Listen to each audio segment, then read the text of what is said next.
حدیث نمبر 374۔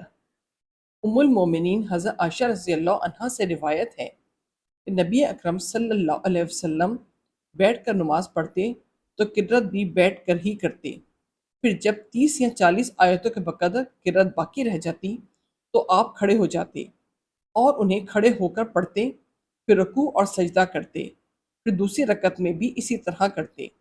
امام ترمذی کہتے ہیں یہ حدیث صحیح ہے۔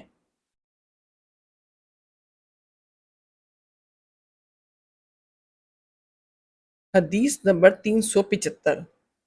عبداللہ بن شقیق رضی اللہ عنہ کہتے ہیں کہ میں نے ام المومنین عائشہ رضی اللہ عنہا سے رسول اللہ صلی اللہ علیہ وسلم کی نفل نماز کے بارے میں پوچھا تو انہوں نے کہا آپ رات کھڑے ہو کر نماز پڑھتے اور دیر تک بیٹھ کر پڑھتے، جب آپ کھڑے ہو کر قرت کرتے تو رکوع اور سجدہ میں بھی کھڑے کھڑے کرتے، اور جب بیٹھ کر قرت کرتے تو رکوع اور سجدہ میں بھی بیٹھ کر ہی کرتے۔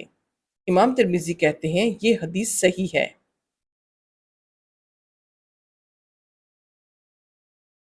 حدیث نمبر 376۔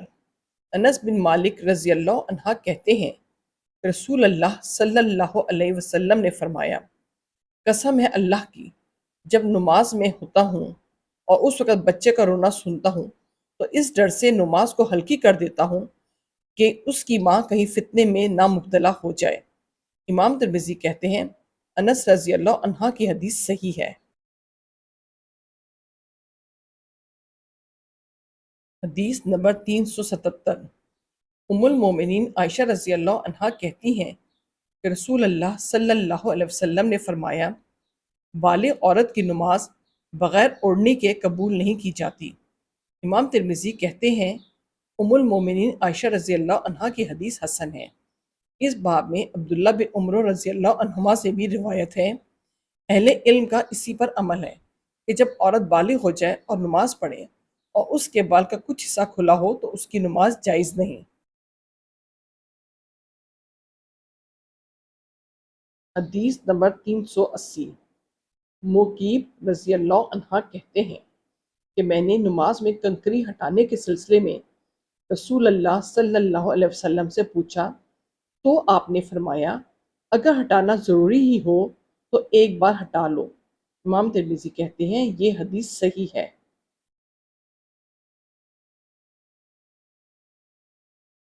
حدیث نمبر 383۔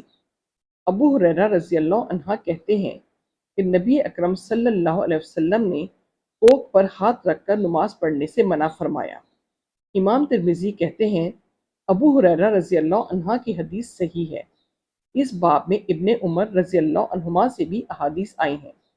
بعض اہل علم نے نماز میں کوکھ پر ہاتھ رکھنے کو مکروہ قرار دیا ہے، اور بعض نے آدمی کے کوکھ پر ہاتھ رکھ کر چلنے کو مکروہ کہا ہے، اور اختصار یہ ہے کہ آدمی نماز میں اپنا ہاتھ اپنی کوکھ پر رکھے یا اپنے دونوں ہاتھ اپنی کوکھوں پر رکھے، اور روایت کی جاتی کہ شیطان جب چلتا ہے تو کوکھ پر ہاتھ رکھ کر چلتا ہے۔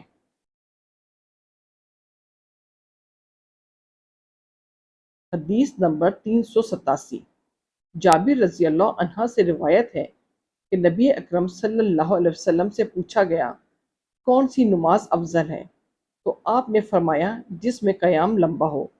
امام ترمذی کہتے ہیں جابر بن عبداللہ رضی اللہ عنہما کی حدیث صحیح ہے۔